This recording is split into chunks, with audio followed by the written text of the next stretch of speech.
Have you ever felt the crushing weight of humiliation so profound that it carved itself into your very bones? Today's narrative plunges into that suffocating darkness where mockery becomes a daily ritual, where faith is weaponized as weakness, and where a young soul must choose between bitterness and grace. But within this journey of public shame and private anguish lies a transformative truth about forgiveness that might shatter everything you thought you knew about strength, redemption, and the mysterious ways compassion can heal even the deepest wounds. Cross pressed against collarbone, hallway mockery rising. The cross had belonged to 7 generations of women in Grace's family. Tarnished silver, no bigger than a thumbnail, suspended on a chain her grandmother had worn through 2 wars, 3 miscarriages, and 47 years of marriage. When Grace's mother placed it around her neck on her 16th birthday, the old woman's hands had trembled like autumn leaves. "Wear it with courage," she'd whispered, eyes clouded with cataracts and memory. "It marks you as different. Different always costs something." Grace hadn't understood then. She understood now. Riverside High School sprawled across 12 acres of manicured lawn and brick architecture that screamed suburban prosperity. The kind of place where college acceptance letters decorated refrigerators like trophies, where parking lots showcased graduation gifts on wheels, where diversity meant your family vacationed in Europe instead of the Bahamas. Grace had transferred here 3 months ago when her mother's nursing job relocated them from a small town where everyone knew her name, her grandmother's peach cobbler recipe, and which pew her family occupied every Sunday. Here, she was invisible, until she wasn't. The first time Blake Summers noticed her, Grace had been sitting in the library during lunch, reading a worn paperback her youth pastor had recommended. Blake had sauntered past with his entourage, blazer perfectly pressed despite it being the end of the day, smile practiced and political. Class president, honor roll, captain of the debate team. Destined for an Ivy League school and a Senate seat, if you believed the whispers that followed him like incense. "What are you reading?"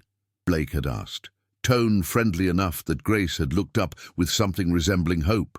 "Just a book about faith and modern culture," Grace had replied, marking her page carefully. Blake had leaned closer, reading the spine. His expression had shifted, subtle as a door closing. "Faith." He'd tasted the word like sour milk. How quaint. "Do you also believe in Santa Claus and the Tooth Fairy?" The 3 students flanking Blake had laughed, not because it was funny, but because Blake expected them to. Grace had felt something shrivel in her chest. "I believe in things you cannot put under a microscope," she'd said quietly, her voice barely audible. "Then, you believe in fairy tales." Blake had straightened, adjusting his blazer with theatrical precision. "Welcome to Riverside, Grace. Try to keep your delusions to yourself." That had been week 1. By week 12, the delusions comment had evolved into performance art. Blake had a gift for cruelty that wore the mask of humor. He never used profanity, never raised his voice, never left evidence that would trigger administrative intervention. Instead, he deployed surgical precision wrapped in plausible deniability. A comment during group projects about how some people still cling to ancient superstitions instead of critical thinking. A question during history class about whether Grace believed the earth was flat too. A perfectly timed cough that sounded suspiciously like Bible thumper whenever Grace spoke in class. The worst part wasn't Blake himself. It was watching how others orbited his cruelty like planets around a sun, reflecting his light, amplifying his voice. Trevor, the linebacker who'd seemed friendly during orientation, now smirked whenever Blake performed. Olivia, who'd asked to borrow Grace's notes in chemistry, now giggled on cue. Even teachers seemed to soften their responses when Blake questioned Grace's comments, as though popularity conferred intellectual authority. Only Hannah seemed immune. She sat 2 rows behind Grace in English, a quiet girl with thoughtful eyes who occasionally offered a sympathetic smile when Blake's performances reached their crescendo. Once she'd left a note tucked into Grace's locker. Proverbs 27:17. Hang in there. Grace had looked it up later. As iron sharpens iron, so one person sharpens another. The gesture had sustained her for days. Grace's mother had noticed the change in her daughter, the way Grace rushed through breakfast to avoid conversation, the dark crescents under her eyes from nights spent staring at her ceiling, replaying humiliations, scripting responses that always sounded brilliant at 2 in the morning but dissolved into stammering silence when Blake actually spoke. The way she clutched her grandmother's cross during prayers, knuckles white, begging for something, anything, that felt like deliverance. "You can transfer schools," her mother had offered one evening, voice gentle as she folded laundry. "I can request a shift change. We can move to a different district." "Running away is not the answer," Grace had replied, echoing something her youth pastor had said. "Sometimes retreat is wisdom," her mother had countered. "Even Jesus withdrew to pray." But Grace had shaken her head, stubborn and 16, and convinced that surrender meant failure. What she couldn't articulate was that Blake had become something larger than a bully. He'd become a test Grace felt cosmically obligated to pass, a Goliath standing between her and proof that faith meant something beyond words. The cafeteria incident happened on a Tuesday. Riverside's cafeteria operated on an unspoken caste system. Athletes dominated the corner tables near the windows. Honor students clustered in the center, closest to the food. The various tribes of artists, gamers, and theater kids carved out their territories along the periphery. Grace typically ate alone near the emergency exit, a location that offered quick escape routes and minimal visibility. That day, Blake had approached carrying his lunch tray like a legislative briefing.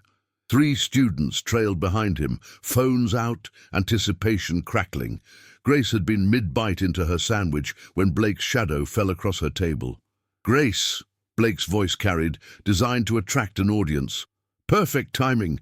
We're having a debate in government class about the separation of church and state, and I need a primary source." Grace had swallowed hard, tasting cardboard. "I am just eating lunch." "But you're the perfect expert." Blake had gestured magnanimously. "Tell everyone. Do you actually believe in miracles, like literal water into wine, walking on water, resurrection from the dead miracles?" The cafeteria hadn't fallen silent, but Grace had felt the shift in attention, heads turning, conversations pausing. "I believe that the divine works in ways we do not always understand," Grace had managed, her voice steadier than she felt. "So that's a yes to magic." Blake had nodded sagely. "Follow-up question. If your deity is so powerful and loving, why does he let terrible things happen? Children starving, natural disasters, cancer." He'd paused for effect. Or is that also part of his mysterious plan? Grace's throat had constricted. These were questions that haunted her during sleepless nights, questions her youth pastor addressed with carefully crafted theology that never quite satisfied the ache. "I do not have all the answers," she'd admitted, hating how small her voice sounded. "Of course you don't." Blake had smiled, triumphant. "Because there aren't any. You've just been conditioned to accept comforting lies instead of uncomfortable truths." Trevor had laughed, the sound echoing off tile walls. Olivia had filmed on her phone, undoubtedly uploading to social media. Hannah, sitting 3 tables away, had looked stricken. Grace had felt something crack inside her, like ice over deep water. Later that evening, alone in her room with the door locked and her mother working the night shift, Grace had pulled out the journal her grandmother had given her before she passed. She'd been a woman of few words but profound presence, someone who'd survived the Depression, buried 2 husbands, and still managed to radiate something Grace's pastor called peace that surpasses understanding. The journal's pages held her handwriting, prayers and observations accumulated over decades. On a blank page, Grace wrote her first entry, October 17th. "I am not sure I can do this anymore. Blake made me look like a fool again today, and part of me wonders if he's right. Maybe faith is just weakness, dressed up as virtue. Maybe I am clinging to fairy tales because reality is too hard. The cross feels heavy tonight. Not physically, but in every other way. Grandmother said different always cost something. I did not know the price would be this high. I do not know how to keep believing when belief keeps getting weaponized against me. But grandmother used to say that faith is not about having answers. It is about having hope when answers do not exist. Tonight I'm choosing to hope that tomorrow will be different, even though I do not believe it. She'd close the journal and clutch the cross, feeling the worn edges press into her palm. Outside her window, streetlights flickered on, pushing back darkness in small, insufficient ways. The next morning, Grace had walked through Riverside's main hallway with her head down, clutching her backpack straps like lifelines. The hallway stretched endlessly, lockers forming metal canyons that amplified every sound. Students clustered in groups, their laughter and conversation creating a soundtrack of belonging Grace couldn't access. She'd been navigating toward her first class when she'd felt the presence behind her, that particular atmospheric shift that preceded Blake's performances. "Grace!" Blake's voice had rung out, cheerful and poisonous. "Just the person I wanted to see." Grace had turned slowly, her body already tensing for whatever came next. Blake had stood there in his customary button-down shirt, perfectly styled hair catching fluorescent light, surrounded by his usual audience. Trevor lounged against a locker, grinning. Olivia held her phone ready. Behind them, scattered students had paused to watch, recognizing the setup for entertainment. Blake had stepped forward, invading Grace's space with practiced confidence. "I've been thinking about our conversation yesterday," he'd said, voice pitched for maximum audience reach. "About your beliefs, your faith, your invisible friend in the sky." Grace's hand had found her cross, hidden beneath her shirt. "And I realized something." Blake had pointed directly at Grace's chest, where the cross made a subtle outline against fabric. "You wear that symbol like it means something, like it gives you power or protection or purpose." His finger had remained extended, accusatory, theatrical. "But what has it actually given you? Anything?" The hallway had grown quieter, students sensing blood in the water. Grace had stood there, frozen, feeling dozens of eyes measuring her response. Trevor's smirk had widened. Olivia's phone had remained focused on her face, capturing her humiliation in high definition. Behind Blake, Hannah had appeared, her expression anguished but helpless. Blake had lowered his pointing finger slowly, savoring the moment. "That's what I thought. Your faith is just a security blanket. Something you clutch when reality gets too scary." He turned to his audience, spreading his hands. "Ladies and gentlemen, I present to you the future of America, choosing comforting delusions over rational thought." The laughter had started then, rolling through the hallway like thunder. Not everyone had laughed, but enough had. Enough to confirm Grace's worst fears about her place in this ecosystem. Grace had wanted to say something devastating, something that would silence Blake and vindicate her faith and prove that belief wasn't weakness. Instead, she'd felt her eyes burning, her throat closing, her entire body screaming to flee. She'd pushed past Blake and walked rapidly toward the nearest bathroom, hearing the laughter chase her like wolves. In the bathroom stall, she'd sat on the closed toilet lid and finally cried, hating herself for the weakness, hating Blake for the cruelty, hating the silence that felt like abandonment. 3 days passed. Grace had begun eating lunch in her car, completing homework during passing periods to avoid hallways, perfecting the art of invisibility.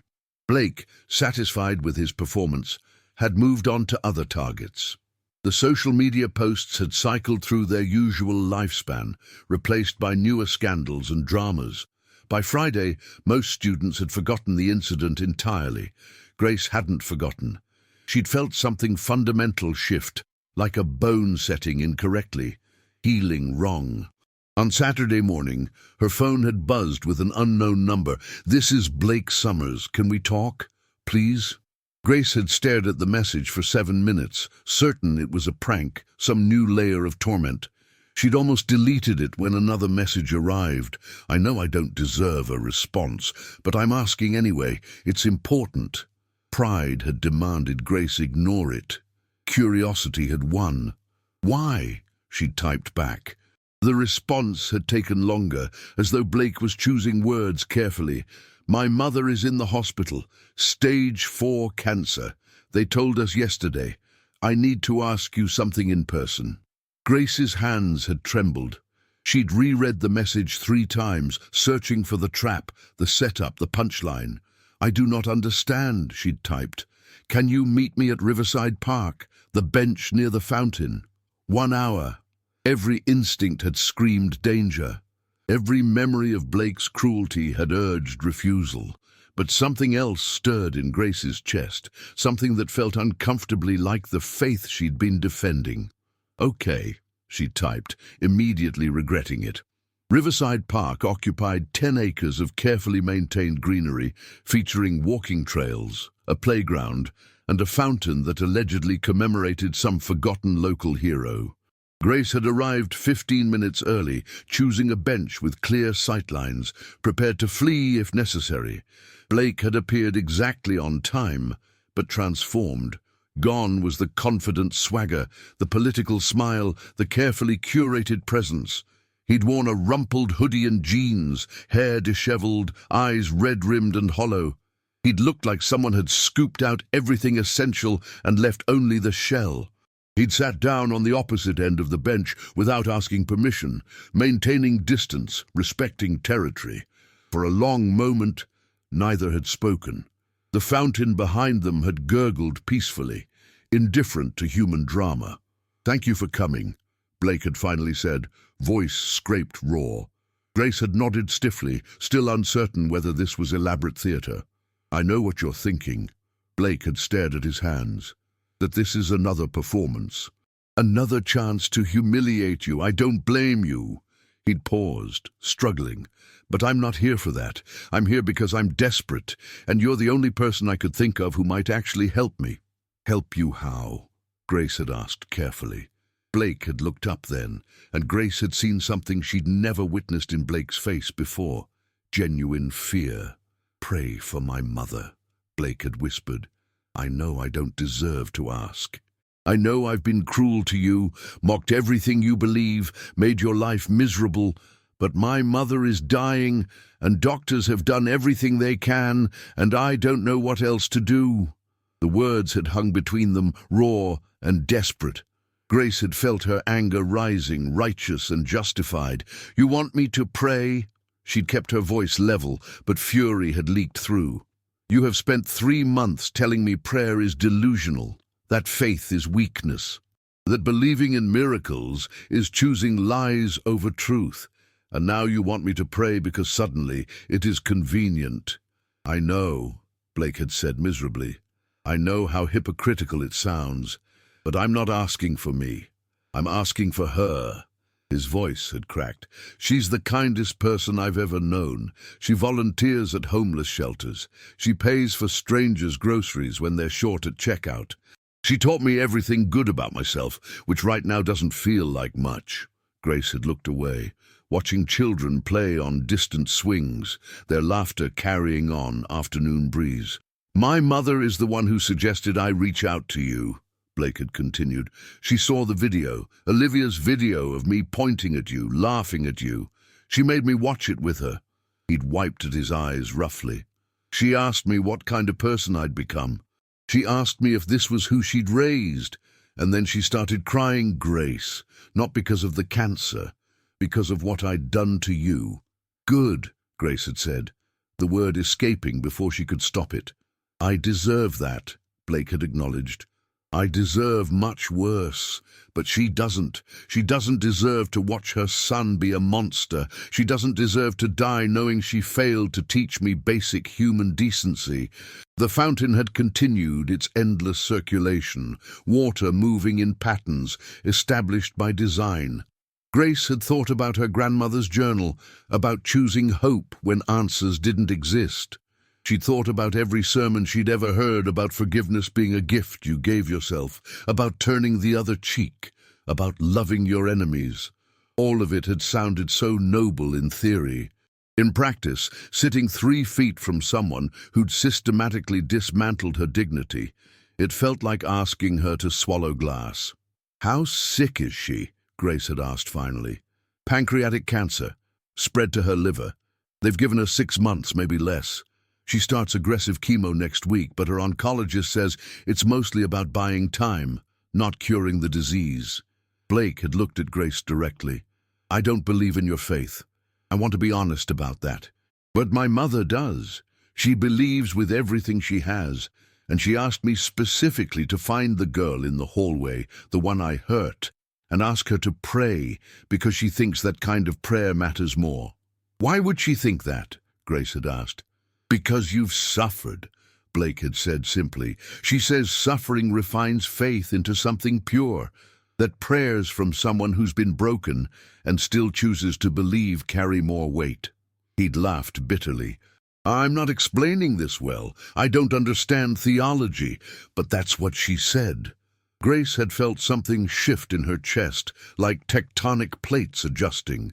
"I will pray for your mother," she'd said quietly. Blake had looked up, hope and disbelief warring in his expression. "But I have conditions," Grace had continued. "I am not doing this because I forgive you. I do not know if I can forgive you yet. I'm doing this because your mother sounds like someone worth praying for, and because apparently she believes in the same thing I do. But you need to understand something." "What?" Blake had leaned forward slightly. "Faith is not magic." Grace had pulled her grandmother's cross from beneath her shirt, letting it rest visible on her chest. "It is not a vending machine where you insert prayers and receive miracles. Sometimes people pray, and people still die. Sometimes suffering does not have a purpose we can see. Sometimes the divine says no, or wait, or something we do not understand. If I pray for your mother and she dies anyway, that does not mean prayer failed. It means life is complicated and tragic and beautiful all at once." Blake had nodded slowly. "I understand." "Do you?" Grace had challenged. "Because if this does not work out the way you hope, I do not want you deciding faith is worthless again. Your mother's faith matters to her. If you love her, respect that, even if you do not understand it." "I will," Blake had promised. "I swear." Grace had stood then, looking down at the boy who'd made her life unbearable. "When does she start treatment?" "Monday morning, 7 a.m., Valley Medical Center." "I will be there," Grace had said, surprised by her own certainty. Blake had stood too, hesitant, uncertain. "Grace, I want to apologize." "I'm not ready to hear it yet," Grace had cut him off. "Maybe I will be eventually, but right now I am still angry, I am still hurt. And if you try to apologize now, I will probably say something cruel, and we will both regret it. So let us just focus on your mother for now." Blake had nodded, accepting the boundary. As Grace had turned to leave, Blake's voice had stopped her. "The cross," Blake had said. "Your grandmother's cross. I looked it up after that day. 7 generations in your family. Your great-great-great-great-great-grandmother wore it through the Civil War. It's not just a symbol to you, it's a legacy." Grace had touched the cross reflexively. "How did you know that?" "After Mom saw the video, she made me research everything about you. Your family, your history, your faith. She wanted me to understand what I'd been mocking." Blake had managed a thin smile.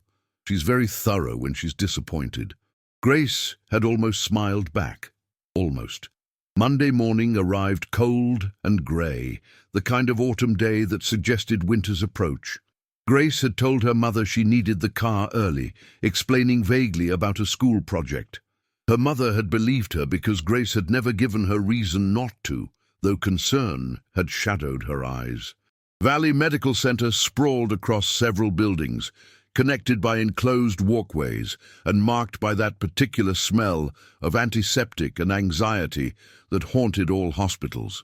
Grace had found the oncology wing after several wrong turns, following signs and polite redirections from staff who moved with practiced efficiency. Blake had been sitting in the waiting area, alone, looking small despite his height. He'd jumped up when he'd seen Grace. "You came," Blake had said, something like wonder in his voice. "I said I would," Grace had replied. "I know, but I didn't really believe it until now." Blake had gestured toward a hallway.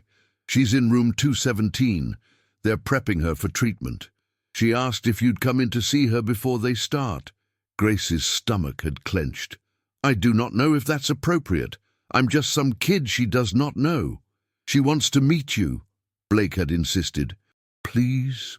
They'd walked down the hallway together, passing rooms full of people fighting invisible wars against their own selves. At 217, Blake had knocked softly before entering. Vanessa Summers had been sitting in the bed, IV already inserted, wearing a hospital gown and a smile that reminded Grace of every kind teacher and patient grandmother she'd ever known. She'd looked fragile, her skin almost translucent, but her eyes had been sharp and warm. "You must be Grace," she'd said, voice soft but steady. "Blake showed me your picture. Come in, please." Grace had approached hesitantly, feeling awkward and out of place. "Mrs. Summers," Grace had started, but she'd waved her off. "Call me Vanessa. We're past formalities." She'd gestured to the chair beside her bed. "Sit with me a moment." Grace had sat, hyper-aware of Blake hovering near the door. Vanessa had reached out and taken Grace's hand in both of hers. Her skin had felt paper-thin, bones prominent beneath. "I need to apologize to you," she'd said directly, "for my son's behavior, for the pain he's caused you. I raised him to be better than that, and somewhere along the way, I failed." "You did not fail," Grace had protested automatically. "I appreciate your kindness, but yes, I did." She'd squeezed Grace's hand gently. "Blake has always been ambitious, competitive, driven to succeed. Those qualities can be strengths. But without compassion, they become weapons. I watched him transform into someone who measures worth by achievement, who dismisses what cannot be quantified, who forgets that every person carries infinite value, regardless of their beliefs or status." She'd paused, her breath slightly labored. "The cancer has clarified many things for me. One of them is that I have limited time to try to undo some of the damage, to help him understand what matters before I'm gone." Grace had felt tears prick her eyes, unexpected and unwelcome. "I'm not asking you to forgive him yet," Vanessa had continued. "Forgiveness is a process, not an event. But I am asking you to pray for me, not just for healing, but for whatever comes next. And I'm asking you to pray for Blake too. Pray that losing me doesn't make him harder.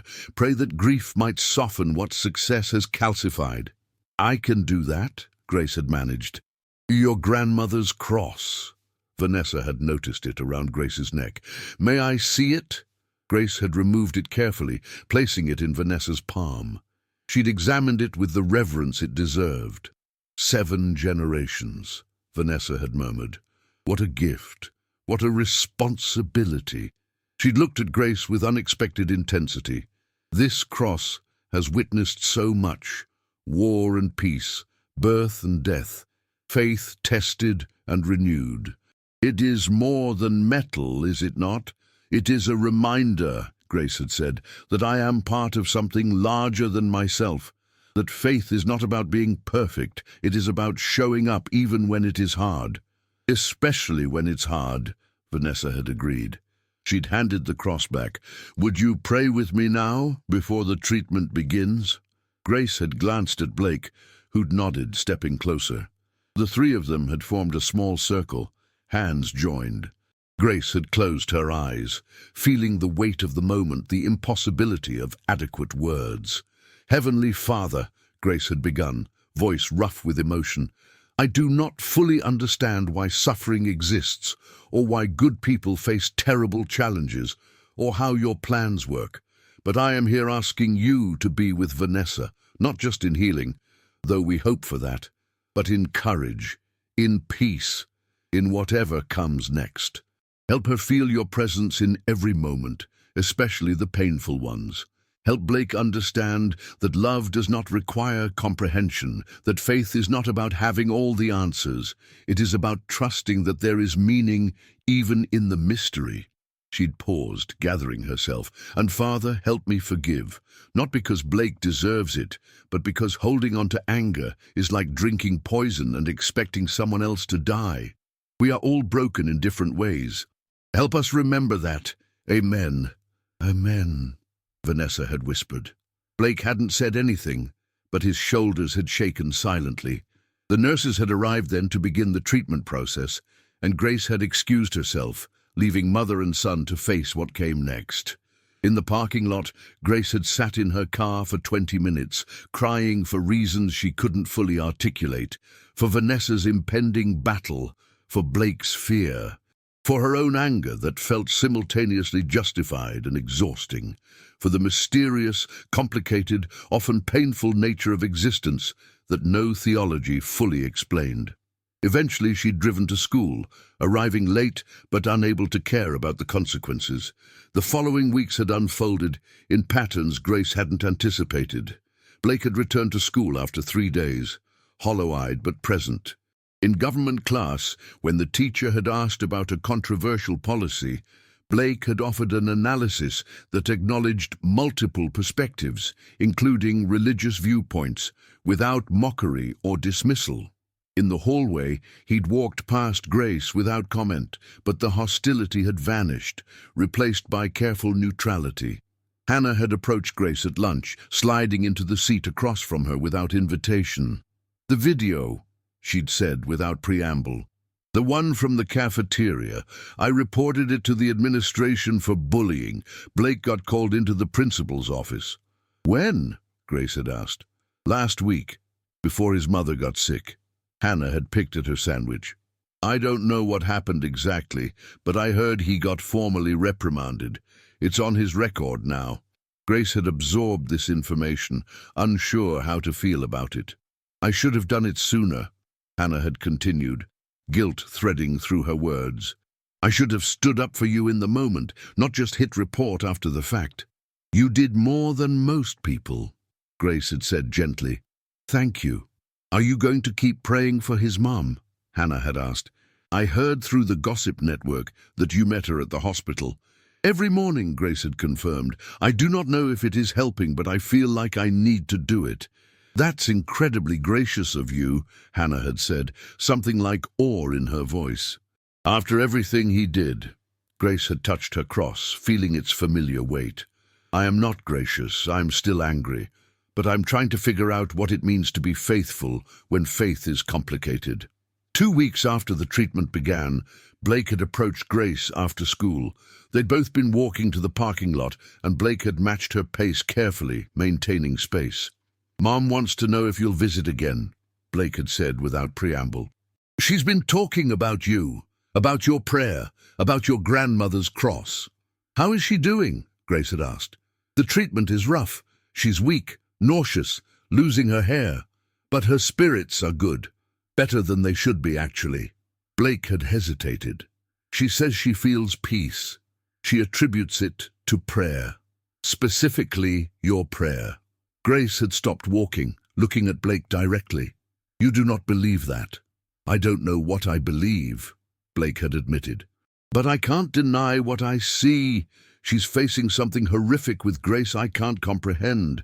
If that comes from faith, from prayer, from whatever you did, then I'm grateful for it even if I don't understand it." "I will visit," Grace had agreed. "But Blake, you and I still need to talk. Really talk about what happened, about moving forward. We cannot just pretend the past did not exist." "I know," Blake had said. "When you're ready. No pressure. I'm learning that some things can't be rushed." They'd stood there in the parking lot, 2 teenagers navigating territory neither had mapped, trying to figure out how damage gets repaired when the wounds are still fresh. "My mother said something interesting yesterday," Blake had ventured. "She said that sometimes the divine uses the people we hurt most to teach us the deepest lessons. That humility requires getting broken by our own cruelty." He'd laughed self-deprecatingly. "Very spiritual of her, very uncomfortable for me." Grace had almost smiled. Almost. The visits to the hospital became routine. Twice a week, Grace would stop by after school, sometimes alone, sometimes with Hannah, who'd asked to come along. Vanessa had welcomed them both with enthusiasm that defied her deteriorating condition. They'd talk about books, music, faith, doubt, anything and everything. Vanessa had shared stories about Blake's childhood, painting a picture of a boy who'd been sensitive and compassionate before ambition had armored him against vulnerability. He used to cry at movies, she'd recalled one afternoon, her voice thin but amused, could not watch anything sad without falling apart. Then, somewhere around middle school, he decided emotions were weakness, started building walls. I watched him become someone who measured everything by achievement, who forgot how to simply feel. What changed? Grace had asked. Nothing changed. That's the problem. Vanessa had looked toward the window, where weak autumn sun filtered through blinds. Success became his identity. When you are defined by winning, anything that challenges, that becomes a threat. Your faith threatened him because it represented a value system he could not quantify or conquer. That is not an excuse. Just an explanation. Blake had entered then, carrying coffee for his mother and looking embarrassed at what he'd overheard. I was a jerk, he'd said bluntly. Mom, you don't need to psychoanalyze my jerk behavior. I am not psychoanalyzing, Vanessa had corrected gently. I am contextualizing. There is a difference. Blake had set the coffee on her bedside table and turned to Grace. Can we talk? Outside? They'd walked to the hospital cafeteria, finding a corner table away from other visitors. Blake had bought 2 coffees he didn't drink, just to have something to do with his hands. I need to properly apologize, Blake had started. Not the rushed version in the park, a real one, and I need you to know it's not because I'm trying to manipulate you or because my mom is sick. It's because I genuinely understand now what I did. Grace had waited, giving Blake space to continue. I made your faith into a target, Blake had said, staring at his untouched coffee. I took something precious to you and weaponized it for laughs, for status, for whatever ego boost I got from tearing someone down. I convinced myself I was striking a blow for rationality, for skepticism, for intellectual honesty. But really, I was just being cruel because I could be. Because you were an easy target and I was insecure enough to need one. He'd looked up, meeting Grace's eyes directly. I'm sorry, deeply, genuinely sorry, not just for what I said, but for the culture I created around you, for making other people think it was okay to mock you, for using my position to legitimize cruelty, for damaging your sense of safety at school, for all of it. Blake had paused. I don't expect forgiveness. I don't even know if I deserve the chance to ask for it. But I need you to know that I see what I did. I understand the impact, and I'm committed to being different, whether or not you ever accept my apology. Grace had felt something in her chest unclench, like a fist finally opening after being clenched too long. I accept your apology, she'd said slowly, not because everything is okay now, because it is not, but because holding on to this anger has been exhausting. And because your mom is right about a lot of things, including the fact that we are all broken in different ways. Blake had looked stunned. Just like that? Not just like that, Grace had corrected. I have been wrestling with this for weeks, praying about it, arguing in my prayers about whether forgiveness means letting you off the hook. But I think I finally understand something. She'd pulled out her grandmother's cross, letting it rest visible. This cross has been worn by 7 generations of women who were not perfect. They were mothers and daughters and wives who made mistakes, who carried regrets, who hurt people and got hurt in return. But they kept showing up, kept trying, kept believing that grace was bigger than their failures. Grace had tucked the cross back under her shirt. Forgiveness does not mean what you did was okay. It means I am choosing not to let your actions define me. I'm choosing to believe people can change. I'm choosing to practice the faith I have been defending. Blake had wiped at his eyes roughly. I don't know how to thank you. Be different, Grace had said simply. That is how you thank me. Not just with me, but with everyone. Use whatever influence you have for building people up instead of tearing them down. That is what your mom would want. They'd sat together in that cafeteria for another hour, 2 teenagers beginning the slow work of rebuilding something destroyed, discovering that redemption was messy and non-linear and surprisingly possible. The weeks that followed brought both progress and setbacks. Vanessa's treatment showed mixed results. Some tumors had shrunk, others had remained stubborn. Her doctors had cautiously upgraded her prognosis from 6 months to possibly a year, but everyone had understood the qualifier. Possibly. At school, Blake had undergone a quiet transformation that shocked those who'd known him longest. He'd resigned as class president, citing personal reasons, and had thrown his considerable energy into volunteer work instead. He'd organized food drives, tutored struggling students, and publicly challenged the hierarchy that placed popularity above character. When Trevor had tried to mock a freshman wearing religious jewelry, Blake had shut it down so firmly that Trevor had apologized. Grace had watched these changes with cautious optimism, not naive enough to believe people transformed completely overnight, but hopeful enough to recognize genuine effort when she saw it. Hannah had become a bridge between them, organizing study groups that included both Grace and Blake, creating neutral spaces where friendship might tentatively grow. She'd told Grace privately that watching her forgiveness in action had challenged her own grudges, her own tendencies toward judgment. "You are living your faith instead of just talking about it," Hannah had said. "That is rare. That is powerful." "I am not trying to be powerful," Grace had protested. "I am just trying to survive high school with my beliefs intact." "Same thing," Hannah had replied, smiling. On a cold November morning, Grace's phone had buzzed during second period. She'd glanced at it surreptitiously, seeing Blake's name. "Mom's being rushed to emergency surgery. Internal bleeding. Please pray." Grace's stomach had dropped. She'd raised her hand, asking to be excused, and had practically run to the bathroom to call Blake. "What happened?" Grace had asked when Blake had answered, his voice shaking. "Complications from treatment. Her body isn't handling the chemo well. They're operating now to stop the bleeding, but the doctors seem worried." Blake had been crying openly. "I don't know what to do. I'm at the hospital, but I can't be in the OR. I can't help her. I can't fix this." "I am coming," Grace had said. "Right now." "You're in class," Blake had protested weakly. "I do not care. I will deal with consequences later. Just tell me you are okay." "I'm not okay," Blake had admitted, "but I will be. Eventually. Maybe." Grace had found her mother between patients at her nursing shift, explained the situation in breathless sentences. Her mother had hugged her fiercely, pressed her car keys into Grace's hand, and told her to drive safely. At the hospital, Grace had found Blake in the surgical waiting room, pacing like a caged animal.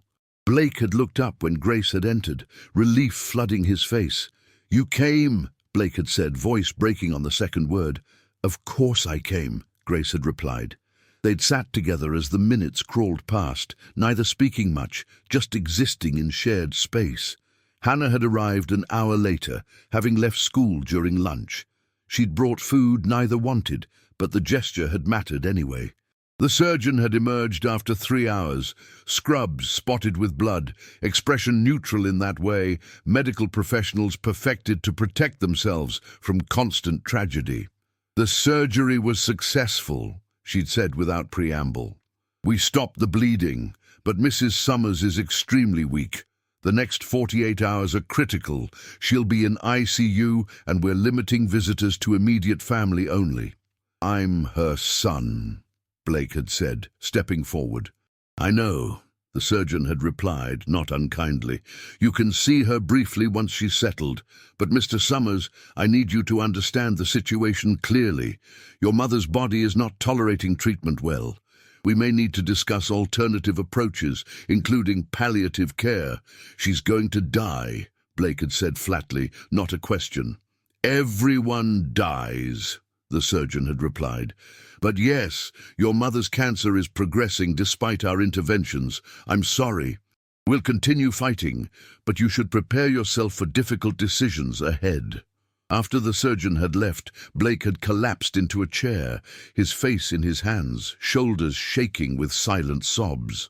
Grace had sat beside him, not touching, just present, remembering every sermon she'd heard about suffering, trying to find words that wouldn't sound hollow. "She believes she's going to a better place," Grace had finally said. "She told me that during one of my visits. She is not afraid of dying. She is only afraid of leaving you. Then she should be terrified, Blake had choked out, because I'm a mess. I don't know how to exist without her. She's the only thing keeping me tethered to anything decent. That is not true, Grace had countered. The changes you have made, the person you are becoming, that is you. She inspired it, but you are choosing it. Do not underestimate your own capacity for growth. Blake had looked at her then, eyes red and searching. How do you do this? How do you maintain faith when everything feels like it's falling apart? Grace had touched her cross, feeling its worn surface. I do not know if I maintain faith. I think faith maintains me. There are days I doubt everything, days I am angry at the universe, at the fundamental unfairness of existence. But then I remember my grandmother, who lost everything multiple times, and still woke up praising the divine. I remember that she wore this cross through wars and grief, and still believed in grace. I remember that faith is not about constant certainty. It is about choosing hope when hope seems irrational. Blake had been quiet for a long moment. Will you teach me? He'd asked finally. I don't know if I can believe like you do, but I want to understand it. I want to know what gives my mother peace, what gives you strength when I can only see despair. I can try, Grace had said. But Blake, you should know, faith does not erase pain. It does not prevent tragedy. It just gives you a different lens for understanding it. Sometimes that is enough. Sometimes it is not. Right now, I'll take any lens that doesn't make me want to break everything around me, Blake had replied. Vanessa had survived the 48-hour critical period, though she'd remained in ICU for another week. When she'd finally been moved to a regular room, she'd looked like a shadow of herself, bones prominent, skin grey. But her eyes had still held that particular light Grace had come to recognize as unshakable peace. My dear ones, she'd greeted Grace and Blake with a smile that cost her visible effort. Look at you two. Friends, miracles do happen. We are working on it, Blake had said, pulling a chair close to her bed. Grace had hung back, feeling suddenly uncertain about her place in this family moment. But Vanessa had gestured her closer. Grace, I need to ask you something, Vanessa had said, her voice barely above a whisper. When the time comes, when I'm gone, will you help Blake? Not constantly, not at the expense of your own healing, but just check on him occasionally. Remind him that anger and grief are not the same thing, that he can feel one without becoming the other.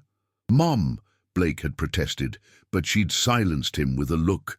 I am being practical, Vanessa had said. I am dying. That is not pessimism, it is reality. And I need to know my son will have someone who will tell him hard truths wrapped in compassion. Someone who understands what it means to suffer and still choose grace. She'd looked at Grace. Will you? Grace had felt the weight of the request, understanding it was both a burden and an honor. Yes, she'd agreed. I will help him, but Mrs. Summers, you are not gone yet. You are still fighting. I am tired of fighting, Vanessa had admitted. I think I'm ready to let go. I have made my peace with the divine. I have said what needs saying to people who matter. Now I'm just waiting for permission to rest. But what about me? Blake had asked, voice small and broken. I'm not ready to give you permission. Oh, my darling boy. Vanessa had reached for his hand. You do not need to give permission. You just need to accept that life continues, that love does not end with death, that I will always be part of you even when I am not physically here. She'd paused, breathing labored. And you need to remember that the best way to honor me is to become the man I know you can be. Kind, humble, open to mystery, everything you are learning from Grace about faith and forgiveness, that is my legacy. That is what endures. Blake had laid his head on her bed, crying like a child, and Vanessa had stroked his hair with trembling fingers, murmuring prayers and comfort in equal measure. Grace had stood by the window, giving them privacy while staying present, feeling privileged to witness this intimate moment of love and loss. Vanessa Summers had died 3 weeks later, on a Sunday morning when weak winter sun filtered through hospital windows. Blake had been holding her hand, Grace and Hannah waiting outside the room, providing support without intrusion. The end had been peaceful, according to the nurses, surrounded by family and faith and the kind of grace that suffering sometimes bestows. The funeral had been well attended, a testament to Vanessa's impact on her community. Blake had delivered a eulogy that oscillated between composed and falling apart, speaking about his mother's faith, her kindness, her stubborn insistence on seeing the best in everyone, including her difficult son. He'd publicly acknowledged Grace, thanking her for showing both Vanessa and Blake what authentic faith looked like in practice. After the service, Grace had found Blake standing alone at Vanessa's grave, staring at the fresh earth. "She believed you would be okay," Grace had said, approaching slowly. "She had more faith in me than I have in myself," Blake had replied. "That is what mothers do," Grace had offered. "But Blake, you will be okay. Not immediately. Grief takes time. But you are stronger than you think. Your mother was right about that." Blake had been quiet for a moment, then reached into his pocket and pulled out a small envelope. "She asked me to give this to you. She wrote it during one of her lucid moments last week." Grace had taken the envelope carefully, recognizing Vanessa's handwriting on the front. For Grace, inside was a single page, her handwriting shaky but legible. "Dear Grace, if you are reading this, I have moved on to whatever comes next. I hope it is as beautiful as I have imagined.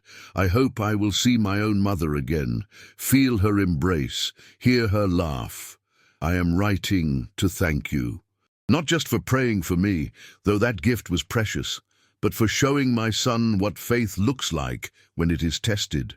You had every reason to refuse my request, to let anger harden into permanent bitterness. Instead, you chose grace. That choice changed Blake's trajectory, maybe saved his life in ways we cannot yet measure. Your grandmother's cross has witnessed 7 generations of faith. Now it has witnessed an 8th moment of profound significance. You wore it through humiliation and still chose kindness. That is what faith is supposed to look like, not perfection, not answers to every question, just choosing love when hate would be easier. Take care of Blake when I cannot, not because you owe me anything, but because you understand something most people never learn, that forgiveness is not weakness, it is the hardest form of strength. Walk gently in the world, Grace. Your faith will cost you things. It will be mocked, tested, weaponized against you, but it will also give you access to peace that does not make sense, hope that defies circumstances, love that transforms impossibly hard situations. Thank you for being exactly who you are. With gratitude and affection, Vanessa Grace had read the letter twice, feeling tears track down her face freely. Blake had watched her, his own eyes wet. She was an extraordinary woman, Grace had managed finally. She was, Blake had agreed. And somehow she saw past my worst self to something worth saving. That is what grace does, Grace had said. It sees what could be, not just what is. They'd stood together in the cemetery, 2 teenagers learning to navigate loss and hope simultaneously, discovering that healing rarely followed straight lines, but eventually reached its destination anyway.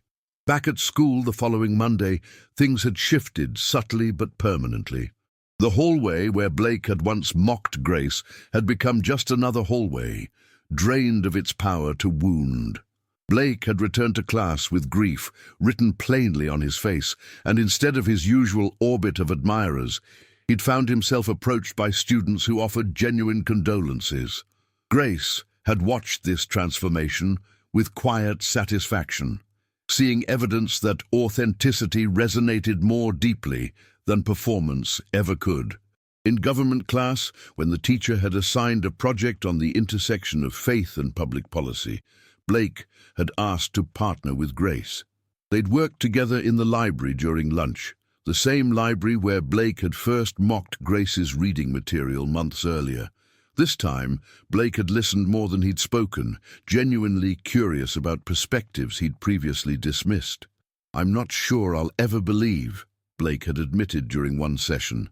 "But I'm starting to understand why my mother did, why you do. It's not about weakness or delusion. It's about choosing to see meaning when meaning isn't obvious." "That is a start," Grace had replied. "Belief is not a destination. It is a process.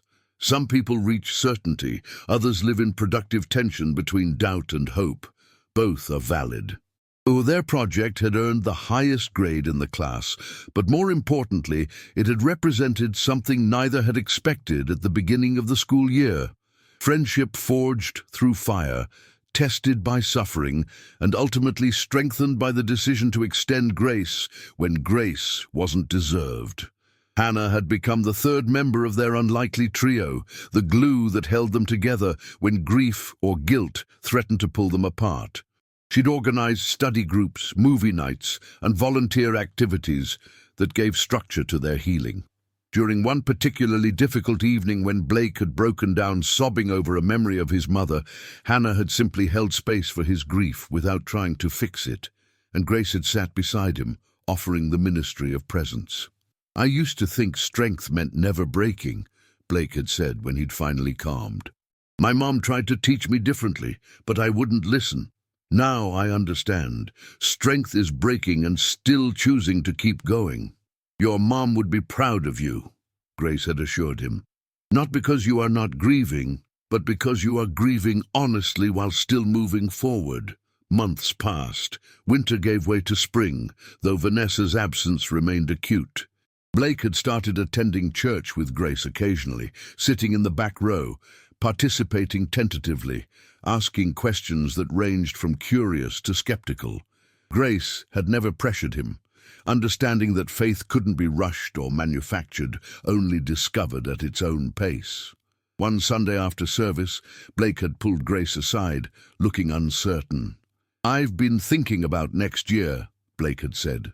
"College applications, future plans, all of that. And I realized something. I've been so focused on prestigious schools, on accomplishments, on building a resume that would impress everyone. But none of that mattered to my mom. She cared about character, about how I treated people, about whether I was becoming someone who made the world better." "What are you going to do?"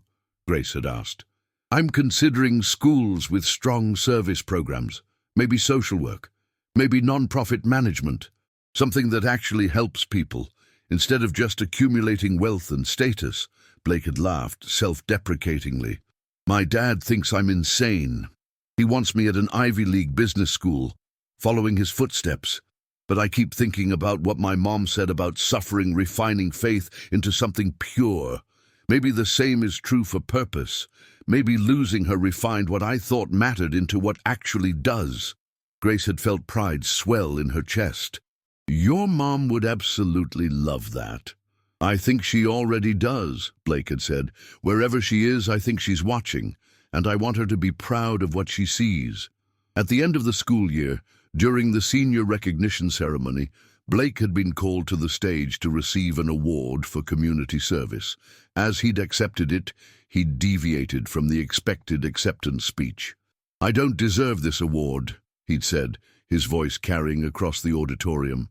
"At least, not the person I was at the beginning of this year.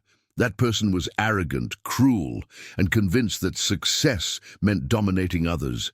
But life has a way of breaking open our carefully constructed identities and showing us what's actually inside."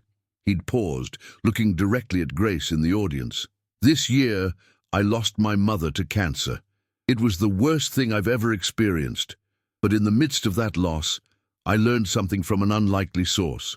A classmate I'd bullied, a person I'd mocked for her faith, her beliefs, her refusal to conform to my narrow definition of intelligence. She taught me what grace looks like in practice. She showed me that forgiveness isn't weak, that faith isn't delusion, that choosing kindness when cruelty would be easier is the truest form of strength." The auditorium had gone completely silent. "I'm accepting this award not because I've earned it, but because I want to aspire to deserve it." I want to become someone who builds others up instead of tearing them down. Someone who uses whatever influence I have to create the kind of community my mother believed in. Someone who understands that we're all broken, all struggling, all in need of grace we don't deserve. Blake had stepped back from the microphone, wiping his eyes, and the auditorium had erupted in applause that felt different from the polite recognition of earlier awards. It had felt like acknowledgement of transformation, of honesty, of the kind of vulnerability that invites others into their own healing. After the ceremony, Grace had found Blake outside, standing beneath a tree in the parking lot. "That was brave," Grace had said. "That was terrifying," Blake had corrected, "but necessary. I'm tired of performing. I'm tired of pretending. If nothing else, my mother's death taught me that life is too short for inauthenticity." Grace had pulled her grandmother's cross from beneath her shirt, looking at it in the fading evening light. 7 generations, she'd mused.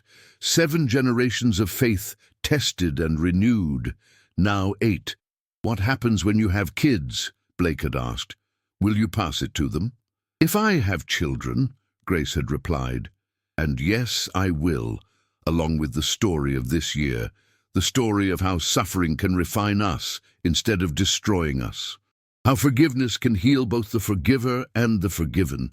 How grace does not erase pain, but transforms how we carry it." Blake had been quiet for a moment. "Will you tell them about me? About what I did to you?" "Yes," Grace had said honestly, "but not as a villain origin story, as evidence that people can change, that redemption is possible, that sometimes the people who hurt us most become the people who teach us the deepest lessons about what we claim to believe."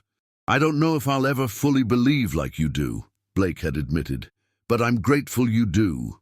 Your faith made space for my doubt. Your grace made room for my growth. That's a gift I'm still learning to appreciate." They'd stood together beneath that tree as twilight gathered, 2 teenagers who'd begun the year as antagonist and victim, ending it as something approaching family forged through fire. Grace had touched her cross one final time, feeling the weight of legacy and the lightness of grace, understanding that both were necessary, both were sacred, both were gifts passed down through generations and moments, through suffering and healing, through hatred and love. The cross had witnessed another chapter in its long history, another story of faith tested and renewed. Another demonstration that grace could transform what seemed irredeemably broken into something beautiful and whole.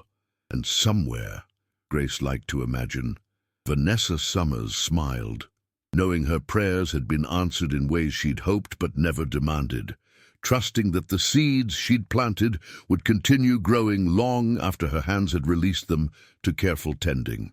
Faith, Grace had learned, wasn't about having all the answers. It was about showing up with whatever questions you carried, choosing hope when despair seemed more logical, extending grace when bitterness felt more justified. It was about wearing a cross through generations of struggle and still believing that light could pierce even the darkest moments. It was about forgiveness, not because the offense didn't matter, but because holding on to hatred hurt more than letting go. It was about understanding that we're all broken, all struggling, all desperate for grace we don't deserve, all capable of transformation we can't imagine. And sometimes, in the mysterious economy of faith, the people who wound us most deeply become the very instruments of our greatest growth, teaching us truths about ourselves that comfort never could.